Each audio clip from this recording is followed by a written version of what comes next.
நோன்பிருந்தாயா? நான் தான் நோய் நோய் என்று ஊரையே ஏமாற்றி விட்டேனே. வித்திர் தொழுதாயா? வியாபாரம் வியாபாரம் என ரொம்பவே பிஸியா இருந்துட்டேன். தர்மமாவது செய்தாயா? என் செல்வமெல்லாம் குறையும் என தடுத்து கொண்டேன். பாவம் துளைத்து அழுது கரைந்தாயா? பாவி நான் தான் படுத்துறங்கினேனே. அருள்மறையை படித்துணர்ந்தாயா? அதில் எனக்கு ஆர்வமில்லை.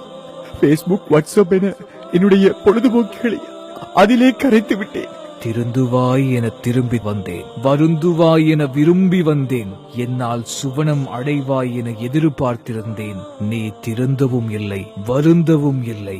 இப்பொழுது என்னால் முடியாது. வரும் வருடம் அனைத்தையும் திருத்திக் கொள்கிறேன். வேதனைப்படுகிறேன். பிரிந்து சென்றாலும் மீண்டும் வருவேன், வருந்தி நின்றாலும் வருடம் தோறும் வருவேன். ஆனால் என்னை அடைய நீ மீண்டும் உயிரோடு இருப்பாயா?